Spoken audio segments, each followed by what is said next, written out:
Assalamualaikum warahmatullahi wabarakatuh. Waalaikumsalam warahmatullahi wabarakatuh. Baik, kami dari kelompok 14 izin mempresentasikan hasil analisis usaha UMKM kami, di mana usaha kami ini kami mengambil bidang aksesoris dengan judul House of Beat by Patricia Hia.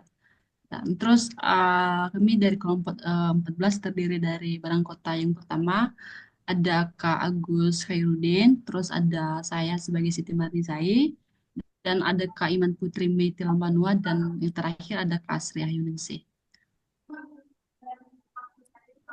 Oke, untuk pembacaan pendahuluannya boleh minta tolong Kak Asri Ayu untuk bacanya. Baik, pendahuluan sejak lama, Patricia memang memiliki ketertarikan pada kerajinan merangkai manik-manik menjadi sebuah usaha aksesoris dengan mengusung merek dengan nama House of Beats. Hasilnya, karyanya tersebut kemudian ia pasarkan lewat bazar ekspatriat yang diadakan setiap 2 kali setahun. Dan sebelumnya, Patricia turut ikut berpartisipasi menggelar pameran di IBX ya, 2014. Keindahan karya-karyanya ternyata diapresiasi lebih oleh pengunjung yang kebanyakan adalah warga negara asing yang tinggal di Indonesia. Tak segan-segan mereka pun seringkali datang ke workshop yang berlokasi di rumahnya di Bilangan Cilandak hanya untuk melihat karya terbaru dari Patricia dan memasarkannya. Setelah beberapa lama menekuni hobi tersebut, Patricia memutuskan untuk berkreasi dengan bahan yang lebih rumit, yaitu batu mulia, terutama klien-klien saya yang kebanyakannya warga negara Jepang. Untuk desain dan teknik pembuatan tidak ada pelajaran khusus yang ia ikuti. Patricia cukup tekun membaca banyak buku untuk mengenai hobinya ini dan mempraktekannya. Batu-batu dan mutiara air tawar yang menjadi bahan dasar dapatnya dari Bali dan juga Lombok. Kemudian menggunakan intuisi dan imajinasinya, ia padukannya beragam jenis, bentuk dan warna batu. Berbagai jenis batu dapat dijadikan bermacam-macam bentuk aksesoris, mulai dari yang modelnya kasual, elegan, hingga glamor. Klien juga bisa memesan model yang sifatnya custom atau memesan model yang sudah tidak lagi diproduksi tergantung ketersediaan batu dan juga mutiara. Nah, mengingat klien harus membayar dalam jumlah nominal yang besar, Patricia harus menyiapkan sarana pembayaran yang aman dan juga praktis sebagai bentuk pelayanan. Untung saja ia telah menjadi mitra usaha binaan BCA sejak lama 5 tahun. Sejak 5 tahun. Selain kemudahan dalam pendanaan, ia pun dapat memanfaatkan berbagai fitur perbankan untuk kemudahan dari segi pembayaran. Laporan bisnis ini bertujuan untuk memberikan gambaran menyeluruh tentang House of Beats, visi dan misi, serta rencana bisnis yang akan kita lakukan untuk mencapai kesuksesan. Kami akan menguraikan strategi pemasaran, sumber daya yang dibutuhkan, analisis pasar, dan proyeksi keuangan kami, yang semuanya diarahkan untuk menciptakan kesuksesan yang berkelanjutan dalam bisnis aksesoris manik-manik kami. Visi House of Beats menjadi merek aksesoris manik-manik terdepan yang dikenal dengan inovasi, kreativitas, dan komitmen terhadap keberlanjutan. Kami berupaya untuk menginspirasi individu untuk mengekspresikan diri mereka melalui aksesoris manik-manik yang unik dan juga berkualitas tinggi, yang juga mempromosikan nilai-nilai lingkungan yang baik pastinya. Misi House of Beats: satu, menyediakan koleksi aksesoris manik-manik berkualitas tinggi yang dibuat dengan tangan oleh pengrajin lokal yang berbakat. Kedua, mendorong kesadaran tentang keberlanjutan dengan mengutamakan dengan bahan baku ramah lingkungan dan praktik produksi yang bertanggung jawab, menginspirasi pelanggan untuk mengekspresikan kreativitas dan kepribadian mereka melalui pilihan produk yang beragam dan personalisasi. dan memberikan layanan pelanggan yang unggul dan pengalaman berbelanja yang menyenangkan pastinya. Berkontribusi positif pada komitmen lokal dan mendukung pengrajin kecil dan juga proyek sosial. Visi dan misi ini mencerminkan komitmen House of Beat terhadap kualitas keberlanjutan dan pemberdayaan komunitas lokal. Kami juga menunjukkan fokus pada pelanggan dan keinginan untuk memungkinkan pelanggan untuk mengekspresikan diri melalui produk-produk unik dan juga berkualitas tinggi. Baik, terima kasih Kak Sri. Baik teman-teman, sebelumnya saya sedikit menjelaskan tentang pendahuluan dalam analisis UMKM kami, di mana kebetulan House of Beat ini adalah tempat kerja saya sekarang, dan House of Beat ini didirikan oleh yang namanya Patricia ya. Dan di mana House of Beat ini merupakan aksesoris yang terbuat dari manik-manik, batu alam, dan juga mutiara. Terus mutiara kami ini mutiara air tawar dari Lombok, dan apa sih namanya, aksesoris kami ini terdiri dari ada yang namanya gelang, anting, sama kalung. Jadi House of Beat ini ada juga dalam offline dan juga online. Jadi di online kami ini ada di Tokopedia, cuman di Tokopedia nggak terlalu lengkap, jadi lebih lengkapnya ke offline. Terus House of Beat ini sering ikut bazar, ya, contohnya seperti bazar sekolahan dan bazar-bazar yang selalu diadakan 2 tahun sekali, yaitu Bazar Inakraf. Jadi nanti tahun depan kita ikut Inakraf di bulan Februari. Jadi House of Beat ini selalu memberikan yang terbaik bagi customer-nya, mulai dari warnanya dan juga model-modelnya. Jadi House of Beat ini selalu menerima pendapat atau selalu menerima custom dari customer untuk memberikan aksesoris yang menarik, sehingga aksesoris ini bisa berjalan dengan baik dan memberikan kesan yang sangat indah kepada customer selanjutnya. Oke, boleh lanjut, Kak. Kak Iman Putrimi, boleh dibantu dibaca? Boleh, Kak. Sekarang kita masuk pada pembahasan yang bagian A, analisis pasar. Yang pertama, segmentasi pasar. Analisis mendalam terhadap potensi pasar aksesoris House of Beat. Aksesoris khususnya yang terbuat dari manik-manik memiliki daya tarik universal dan terus berkembang. Namun, untuk mencapai kesuksesan, kita perlu menggali lebih dalam mengenai segmen pasar, tren, dan tantangan yang dihadapi. Yang pertama, bagi yang remaja dari usia 10 tahun sampai 20 tahun yang mencari aksesoris yang unik, trendy, dan sesuai dengan gaya pribadi.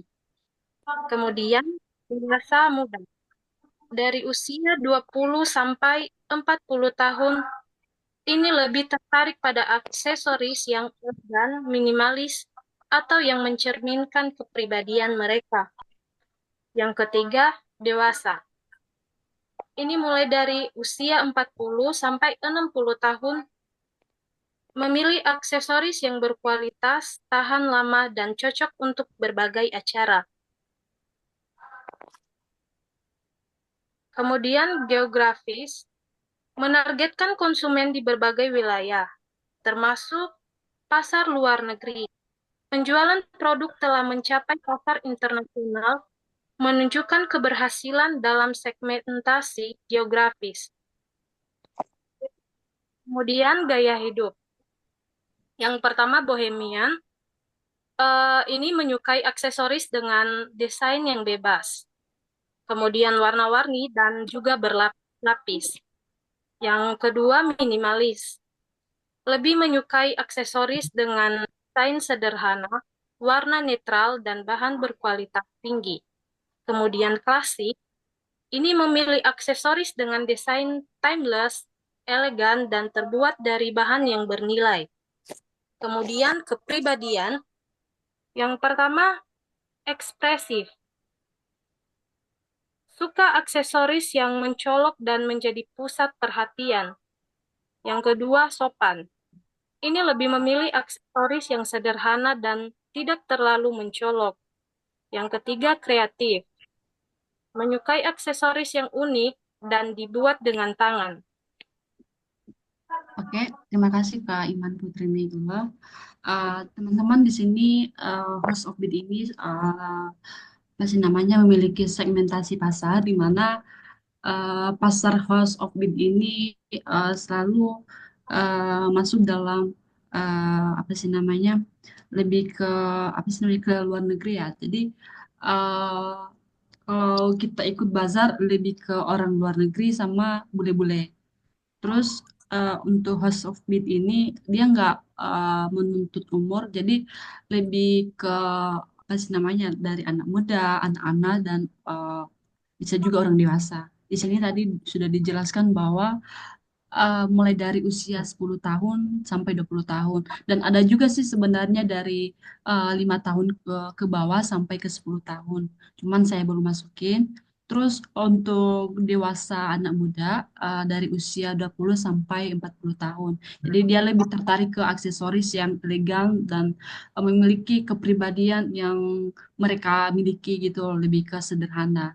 Terus untuk orang dewasa lebih ke kayak berkualitas, gimana apakah lama untuk dipakai, apakah tidak membuat alergi terhadap diri mereka gitu. Terus untuk geografis, tadi saya sudah katakan tadi bahwa aksesoris ini sudah termasuk dalam pasar luar negeri. Kebanyakan orang Jepang, orang Korea, sama orang-orang bule. Terus dalam gaya hidup, aksesoris House of Beat ini lebih ke apa sih namanya ya sederhana gitu. Kadang-kadang juga kan ada orang bule yang menyukai aksesoris yang bebas, terus yang berwarna-warni, terus yang berlapis-lapis juga. Terus untuk kepribadian House of Beat ini apa sih namanya lebih ke tadi lebih ke sederhana sih. Terus apa sih namanya? Kadang-kadang kan ada orang bule yang menyukai aksesoris yang unik. Mana House of Beat ini kita buat dengan tangan sendiri, jadi kita lebih tahu gayanya dan apa sih namanya kombinasi setiap aksesoris yang telah kami buat. Boleh dilanjut Kak Agus? Baik. Yang kedua ada tren pasar. Yang pertama adalah kostumisasi. Pelanggan semakin menginginkan aksesoris yang dibuat khusus sesuai dengan preferensi mereka. Yang kedua adalah bahan alami. Ada peningkatan minat terhadap aksesoris yang terbuat dari bahan alami seperti mutiara air tawar, batu, dan manik-manik. Selanjutnya adalah sustainability. Konsumen semakin peduli dengan lingkungan dan mencari produk yang ramah lingkungan. Selanjutnya adalah fokus pada kesehatan. Aksesoris yang terbuat dari bahan hipoalergenik dan tidak menyebabkan iritasi kulit semakin diminati. Yang ketiga ada analisis SWOT. Analisis SWOT, strength, weakness, opportunities, threats, memberikan gambaran tentang posisi House of Beats di pasar. Yang pertama adalah kekuatan.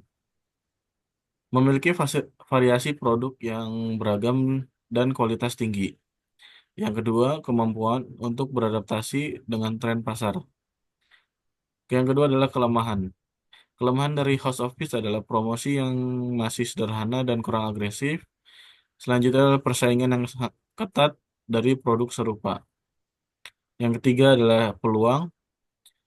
House of Peace memiliki peluang seperti meningkatnya permintaan untuk produk handmade dan unik. Kedua adalah potensi ekspansi ke pasar internasional yang lebih luas.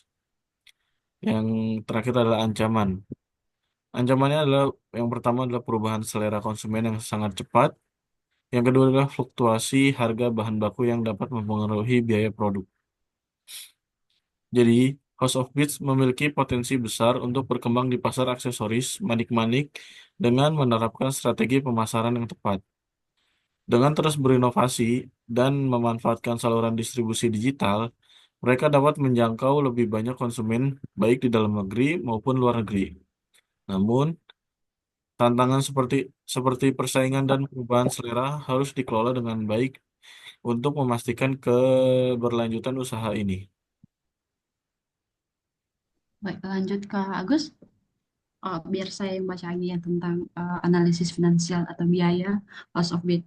Baik, untuk analisis finansial atau yang pertama analisis biaya. Di sini ada 16 analisis biaya HOB per minggu. Yang pertama ada kristal, di mana kristal itu satu stringnya 10.000.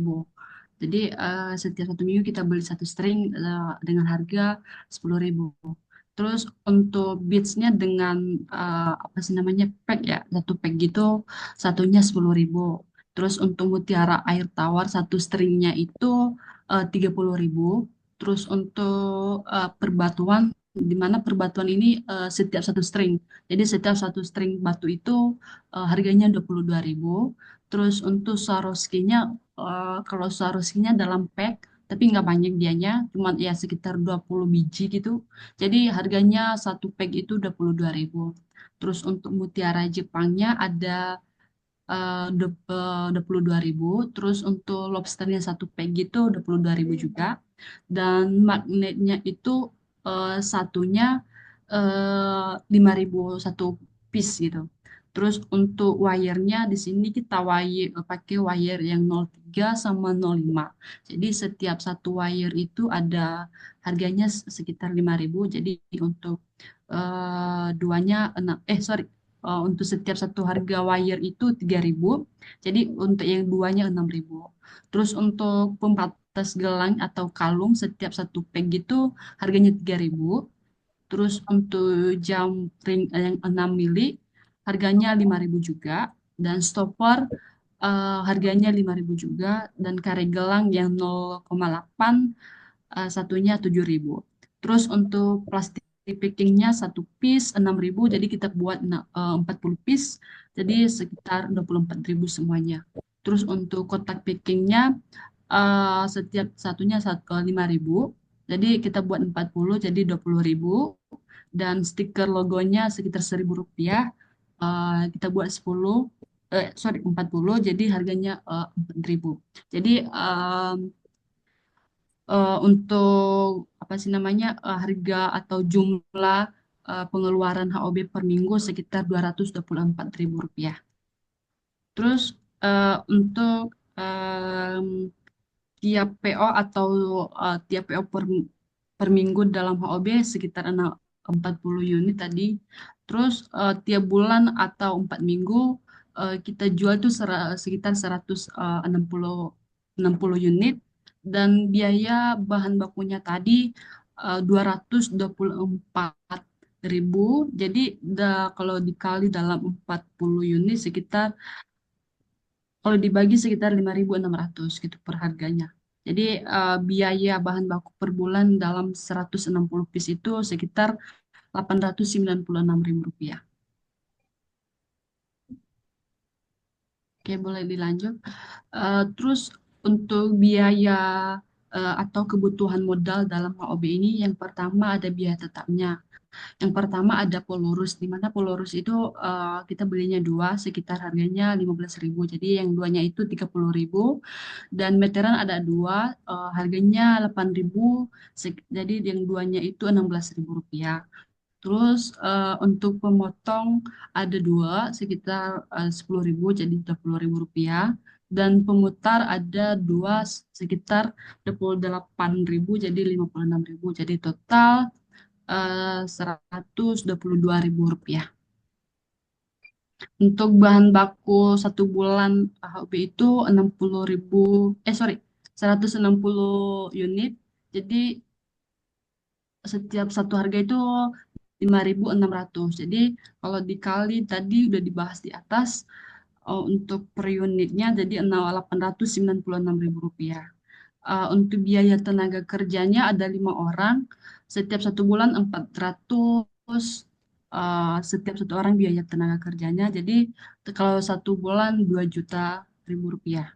Untuk biaya transportasinya dalam sebulan ada 15.000 rupiah. Jadi kalau dalam 4 bulan, namanya sebulan, jadi 60.000 rupiah. Jadi total biaya operasionalnya ada 2.956.000 rupiah. Jadi subtotal modal per bulannya ada 2.966.000 rupiah. Terus untuk proyeksi pendapatan biaya, perjualan, sorry, penjualan per bulan dalam 160 unit dengan harga Rp25, jadi 4 juta totalnya. Dalam biaya produksinya yang pertama bahan baku 160 unit kali 5.600 jadi total Rp896.000. Untuk biaya tenaga kerjanya ada 5 orang, ada 4 juta, sorry, 4 juta jadi Rp2 juta. Terus untuk biaya transportasinya 4 kali 15.000 jadi Rp60.000. Jadi ada total biaya proyeksi pendapatan dan biaya dalam HOB jadi sekitar 2.966.000 rupiah. Jadi keuntungan per bulan ada Rp1.040.000. Boleh dilanjut? Oke, untuk analisis BP-nya yang pertama ada Rp122.000. Untuk break even point-nya ada tadi 900 maaf, Rp896.000. Terus untuk biaya tetap produksinya dari dari biaya 896.000 dibagi 160 unit jadi 5.600. Untuk biaya variabel sebulan ada Rp25.000.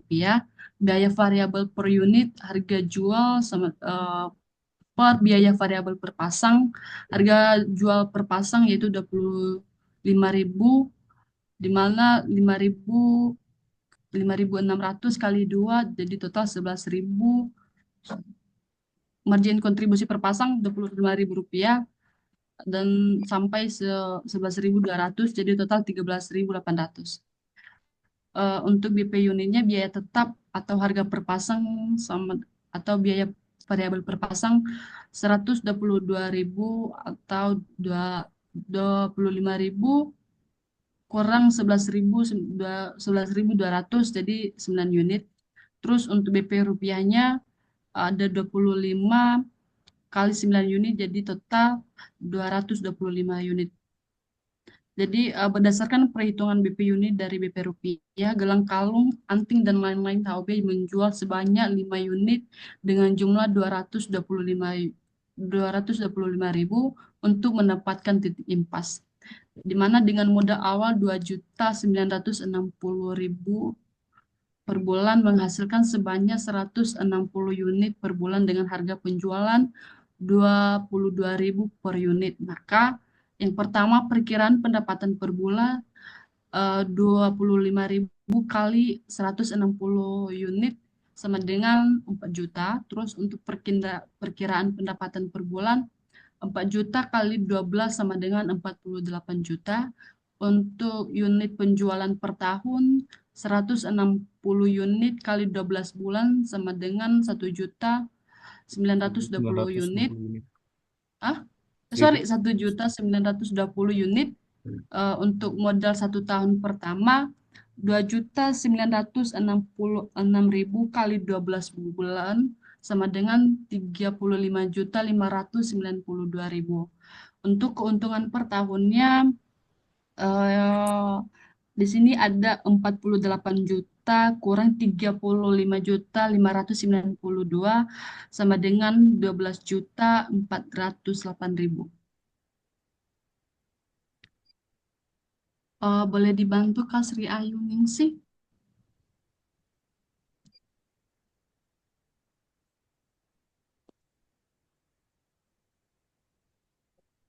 Oke, boleh Kak. Analisis analisis teknis satu proses produksi. Sebelum memulai produksi, tentunya kami melakukan survei lokasi penjualan bahan baku dan peralatan produk gelang, kalung, dan anting batu atau kristal, beads dan mutiara air tawar. Pada tahap produksi dilakukan dengan rincian sebagai berikut: A. Alat dan bahan pembuatan gelang: batu, karet 0,8 mm, pembatas gelang, pemotong, dan tempat ukuran gelang atau meteran. B. Alat dan pembuatan kalung: batu atau mutiara, wire 0,5 mm atau 0,3 mm. Swarovski, lobster, jam ring 6 mm, stopper, mutiara Jepang, pemotong, pemutar, dan meteran. Alat dan bahan pembuatan anting, batu atau bis dan mutiara. Wear 0,3 mm, pemotong dan pemutar.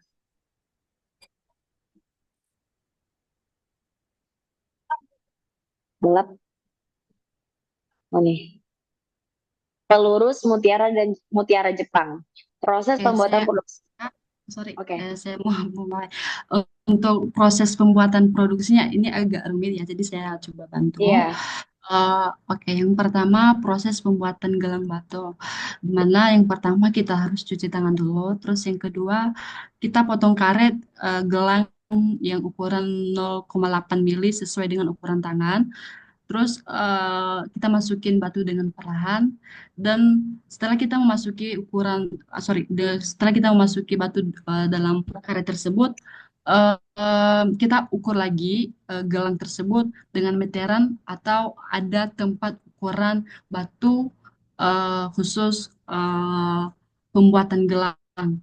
Jadi setelah kita sudah mengukurnya dengan baik, kita sudah percaya bahwa size-nya sudah oke, maka kita ada lemnya, terus habis itu kita potong. Itu untuk proses pembuatan galang batu.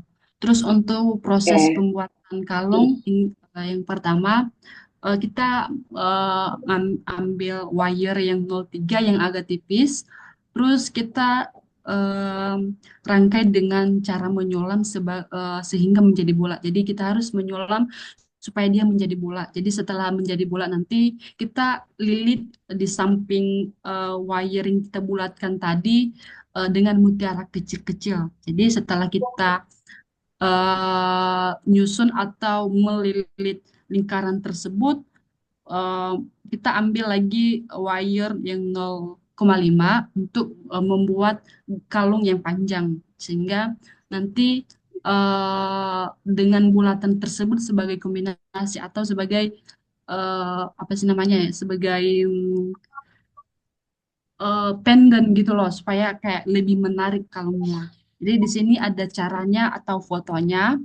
Eh, Setelah kita masukin mutiara kecil dalam wire, lalu mutiara tersebut lilit dengan wire yang telah dibulatkan tadi sehingga penuh pinggiran bulatan wire. Dan potong jika sudah penuh pinggiran tersebut dan begitu seterusnya sehingga menjadi 5 bagian. Jadi kita harus membuat bulatan tersebut menjadi 5 bagian dan kita harus melilit juga pinggiran tersebut dengan full mutiara juga, mutiara kecil-kecil. Jadi setelah kita melilit atau melakukan hal tersebut tadi, bulatan tersebut, maka kita ambil wire yang 0,5 tadi yang saya bilang tadi untuk membuat kalungnya. Jadi kita harus membuat kalungnya sekitar 90 cm panjangnya dan yang 90 cm itu kita harus menjadi atau memotongnya 4 bagian. Jadi setiap satu potongan itu ada 22,5 cm. Jadi setiap pertengahan ukuran 22,5 cm itu kita harus memberikan yang wire bulatan tadi, yang penuh pinggiran mutiara, sehingga dia kayak nyambung gitu. Terus em, jika sudah selesai untuk diwayang mutiara atau batu tersebut, jadi bukan cuma mutiara doang sih yang diwayang, jadi bisa dikombinasi dengan batu sama mutiara juga. Terus ambil bulatan wayang yang telah dililit tadi, lalu sambungkan dengan mutiara batu yang 90 cm tadi atau 22,5 cm tadi. Saya sudah tadi bilang untuk disambungkan supaya dia terlihat panjang atau nanti kayak terlihat menarik gitu karena ada kayak bulatan di tengah-tengah kalung tersebut. Boleh lanjut, Kak? Jadi di sini yang telah dibagi 4 bagian kita sambungkan dengan seterusnya sehingga menjadi panjang dan di tengah kalungnya kita kasih bulatan wire yang telah dililit mutiara yang sisa 4 bagian tadi. Jadi tadi kan kita sudah memotong menjadi 4 bagian. Terus bulatannya juga Mm. ada. Jadi eh yang kanan kiri itu kita kasih dua-dua sehingga menjadi 4. Jadi yang tengahnya itu kita kasih bulatan yang sisa 4 tadi. Sehingga yang tengah-tengah itu menjadi pendant. Sehingga eh, kayak dia sesuatu pertengahan gitu dalam satu apa sih namanya pertengahan antara kanan dan kiri. Jadi setelah kita sambungkan kalung tersebut, maka kita wire dengan lobster sebagai pengait di belakang kalung. Jadi setelah kita apa sih namanya sambungkan dengan kalung-kalung tersebut tadi, maka kita pakai lobster untuk sebagai pengait kalung di belakang. Terus untuk proses pembuatan anting, kalung. Terus untuk proses pembuatan anting beads, eh, yang pertama kita pakai wire yang 03 tadi, kita masukin beads sekitar 4 biji dalam wire yang warna hijau tua dan warna merah muda. Jadi kita bikin rangkai dulu menjadi 10 bagian gitu, sehingga dia menjadi bulat. Nanti setelah menjadi bulat kita lilit lagi dengan beads yang warna hijau supaya menjadi bola gitu. Jadi ini konsepnya anting beads Natal. Jadi setelah kita lilit, nanti kita bikin pitanya menjadi warna merah. Mungkin nanti ada fotonya seterusnya, boleh di next Kak Agus. Nah, itu di atas contoh anting yang kita buat dalam Sudah beads. jadi. Jadi ini anting beads Natal. Jadi kebetulan karena mau hari raya atau sorry hari Natal, jadi kita sekarang lagi bikin anting Natal juga. Terus untuk analisis manajerial, tadi untuk struktur organisasi. Yang pertama di sini kita ada 5 eh, karyawan. Yang pertama ada Patricia Hia. Jadi Patricia ini sebagai owner juga dan pekerja juga, bukan cuman bagian nyuruh-nyuruh doang. Jadi dia sebagai desainer produk, bikin produk, pemasaran dan pengelola keuangan juga. Jadi dia bukan cuman ini, bikin itu, enggak. Jadi dia sekalian nyuruh, jadi sekalian bikin juga dan sekalian juga desainer gimana antingnya bisa memiliki variasi berbagai bentuk, berbagai warna sehingga bisa menyatu gitu. Terus ada Marni sebagai saya sendiri, sebagai staff juga. Saya juga sebagai bikin produk dan marketing juga. Jadi kalau ada bazar, saya sebagai marketing untuk menawarkan produk-produk kita. Terus ada Arlene sebagai staff juga. Dia bagiannya juga bikin produk juga sama seperti saya. Dan ada juga si Jovin sebagai staff juga, sama juga seperti saya bikin produk. Dan yang terakhir ada Dewi sebagai staff juga dan bikin produk dan marketing. Jadi kita sama berdua si Dewi. Sebenarnya sih kita semuanya sama, cuman saya masukin sesuai ini aja bikin produk yang 2 orang dan yang 2 orangnya ada marketing sama bikin produk dan yang terakhir ada Patricia ini sebagai ownernya. Terus untuk kreativitas dan desain, Kak Iman Putri boleh dibantu dibaca?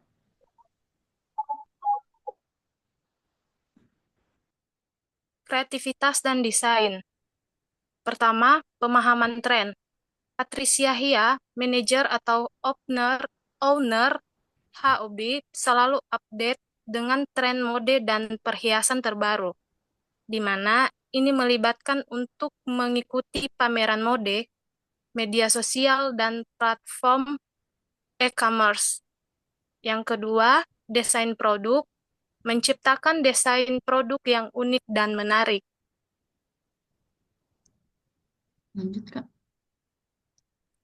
Tiga, adaptasi terhadap perubahan. Industri sangat dinamis, maka Patricia Hia harus mampu beradaptasi dengan perubahan tren dan preferensi konsumen. Kemudian manajemen produksi. Yang pertama, pengelolaan rantai pasok.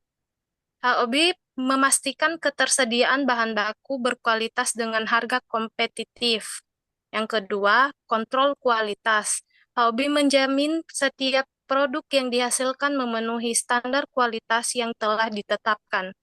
Yang ketiga, optimasi produksi. HOB menerapkan metode produksi yang efisien untuk meminimalkan biaya dan memaksimalkan output. Kemudian pemasaran dan penjualan. Satu, pemahaman pelanggan. Menganalisis demografi konsumen untuk menentukan target pasar yang tepat. Kedua, strategi pemasaran. Pengembangan strategi pemasaran yang efektif termasuk pemasaran digital, promosi, dan penjualan langsung. Ketiga, pembangunan merek. Membangun citra merek yang kuat dan unik untuk membedakan HOB dan pesaing. Kemudian, keuangan. Pertama, perencanaan keuangan. Menyusun anggaran, mengelola arus kas, dan membuat proyeksi keuangan. Kedua, analisis keuangan. Menganalisis laporan keuangan untuk mengukur kinerja bisnis. Ketiga, pengelolaan risiko. Mengidentifikasi dan mengelola risiko keuangan potensial. Kemudian yang terakhir, manajemen SDM. Yang pertama, rekrutmen dan seleksi, memilih karyawan yang memiliki keterampilan dan kreativitas yang sesuai. Kedua, pelatihan dan pengembangan, memberikan pelatihan yang memotivasi karyawan, menciptakan lingkungan kerja yang positif, dan memotivasi karyawan untuk memberikan kinerja terbaik berkelanjutan untuk meningkatkan kemampuan karyawan. Oke, terima kasih Kak Iman Putri Mei. Jadi saya di sini sedikit menjelaskan di mana yang pertama ada kreativitas dan desain. Di mana HOB ini sebagai Patricia ya, sebagai ownernya selalu up to date untuk dengan apa sih namanya tren mode dalam perhiasan sehingga HOB ini nggak ketinggalan dalam eh, mode-mode anak-anak zaman sekarang. Jadi jika ada model baru kita harus mengikuti supaya produknya lebih leluas lagi sehingga hobi ini menjadi dikenal lebih banyak orang lagi. Terus untuk manajemen produksi, di mana HOB ini selalu menyiapkan kualitas atau memastikan bahan baku yang memiliki harga kompetitif sehingga HOB ini selalu menjaminkan setiap produknya itu menghasilkan atau memenuhi kualitas yang telah ditetapkan. Jadi kita harus memberikan juga kualitas yang benar-benar baik dan harganya juga benar-benar sesuai dengan kualitas produk tersebut. Terus untuk pemasaran dan penjualan. Jadi tadi saya sudah jelaskan bahwa dalam pemasaran dan penjualan HOB ini ada dua, offline dan online. Jadi kita lebih sering ke offline dan bazar. Kalau di online kayaknya kurang gitu. Terus dalam keuangan gitu kita selalu menyusun anggaran atau selalu mengelola arukas dan membuat proyeksi keuangan sehingga kita mengetahui apa saja pengeluaran dalam bulan tersebut. Terus untuk manajemen SDM. eh, Tadi di sini ada rekrutmen dan seleksi. Jadi HOB ini selalu memilih karyawannya itu memiliki keterampilan dan kreativitas yang sesuai. Jadi kita harus benar-benar memiliki kreativitas yang banyak gitu supaya kita menghasilkan produk yang banyak apalagi dalam anting. Jadi kita harus benar-benar punya otak yang berkreasi gitu. Jadi kita jangan cuma membuat satu model saja, kita harus membuat model yang banyak sehingga customer pada minat untuk membelinya. Oke, boleh dilanjut untuk yang kesimpulannya Kak Agus Khoirudin, boleh dibantu dibaca?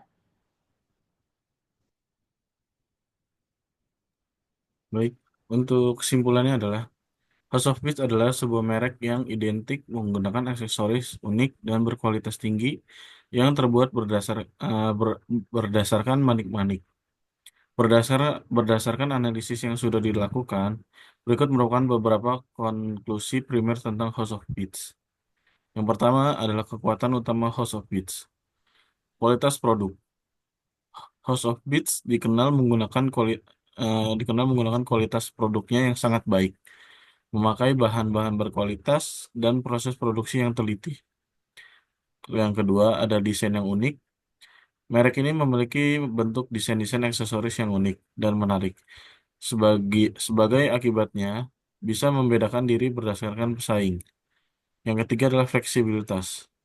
House of Beats sering memberikan produk yang bisa diubah sesuai menggunakan cita-cita pelanggan, baik berdasarkan segi warna, bahan, juga desain.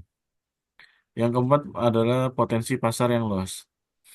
Pasar aksesoris terus berkembang, dan House of Beats mempunyai potensi buat menjangkau banyak sekali segmen pasar. Contohnya Metro Plaza Senayan, Sogo Pim 2, Alun-Alun Grand Indonesia, Sarina Tamrin.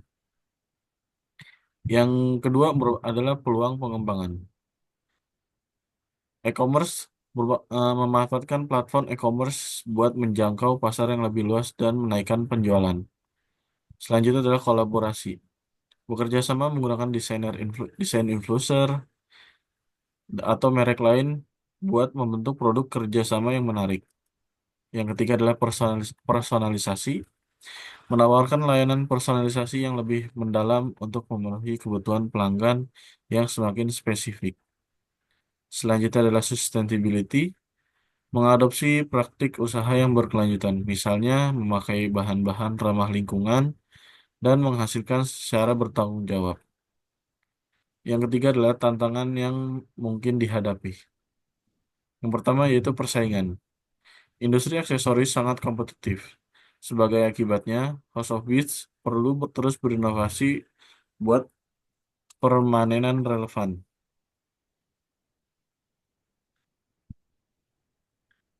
Selanjutnya adalah tren yang berubah. Tren mode terus berubah. Sebagai akibatnya, House of Beats perlu terus mengikuti keadaan menggunakan cepat. Selanjutnya adalah harga. Menemukan equilibrium antara kualitas, desain, dan harga yang terjangkau bagi konsumen. Jadi, House of Beats mempunyai potensi yang sangat baik buat terus berkembang dan sebagai pemimpin pada industri aksesoris. Dengan penekanan dalam kualitas, desain, dan kepuasan pelanggan, merek ini bisa terus menarik minat konsumen dan memperluas jangkauan pasarnya. Oke, baik, terima kasih Kak Agus. Jadi untuk kesimpulan dari hasil UMKM aksesoris kita, di mana HLB ini memiliki 4 bagian. Yang pertama kekuatan utama yaitu kualitas produk, desain yang unik, dan fleksibilitas dan potensi pasar yang luas. Terus yang kedua peluang pengembangan. Yang pertama e-commerce, kolaborasi, personalisasi, dan sustainability. Jadi untuk HOB ini juga bukan hanya ada kekuatan dan peluang peluang juga dan HOB ini juga memiliki tantangan. Yang pertama, persaingan yang ketat dan tren yang selalu berubah dan harga eh, yang selalu tidak terjangkau gitu. Jadi untuk House of Beat ini selalu mempunyai potensi yang sangat baik yang terus berkembang dengan sebagai pemimpin yang industri aksesoris. Jadi untuk rekomendasi dalam usaha UMKM kami ini, yang pertama yaitu meningkatkan strategi pemasaran digital. Yang pertama e-commerce, di mana memperkuat kehadiran online menggunakan platform e-commerce yang user friendly dan menarik. Terus yang kedua sosial media, di mana memanfaatkan platform misalnya Instagram, Pinterest dan TikTok untuk menampilkan produk secara visual menarik dan menarik sehingga audiens itu lebih tahu lebih luas tentang aksesoris ini. Terus influencer marketing, kita selalu apa sih namanya berkolaborasi menggunakan influencer pada bidang fashion dan gaya hayati untuk menaikkan jangkauan dan dapat dipercaya merek oleh semua orang. Terus personalisasi. Yang pertama, kustomisasi produk.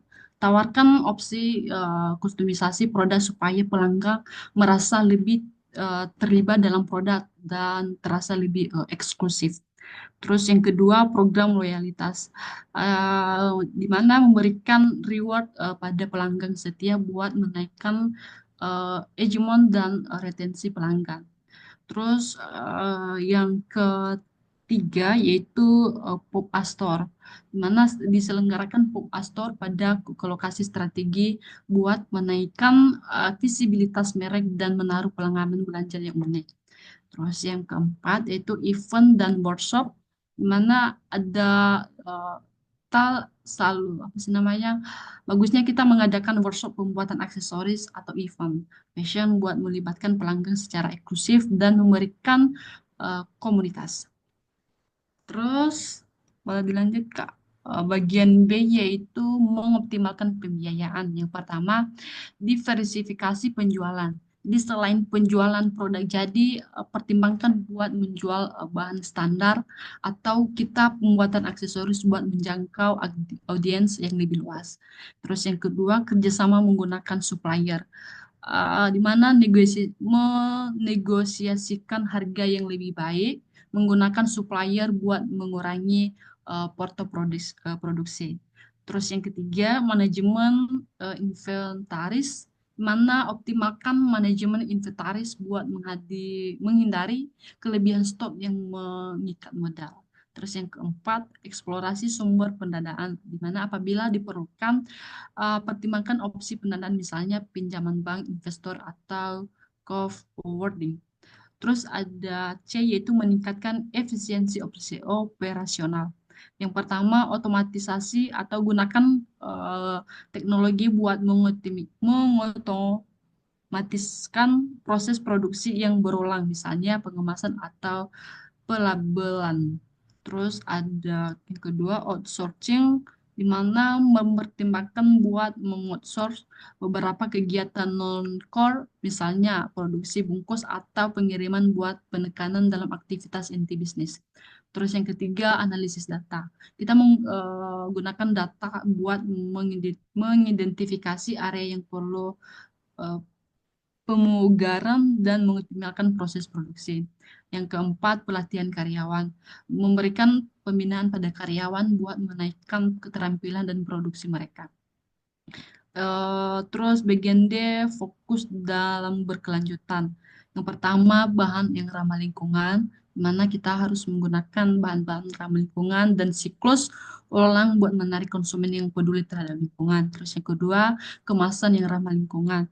Kita harus menggunakan bungkus yang bisa didaur ulang atau biodegradable. biodegradable. Terus yang ketiga, efisiensi energi, di mana kita harus terapkan juga praktik yang efisien pada penggunaan tenaga pada lokal produksi. Oke, itu saja presentasi dari kelompok 14 tentang analisis UMKM aksesoris dengan judul House of Beat by Patricia Ria. Dan sebelumnya kami mengakhirinya, kami dari kelompok 14 ingin meminta maaf jika ada kesalahan dalam presentasi kami, baik dalam tutur kata kami, terlebih dalam isi presentasi kami. Itu saja. Wassalamualaikum warahmatullahi wabarakatuh. Wah, Ooh, child.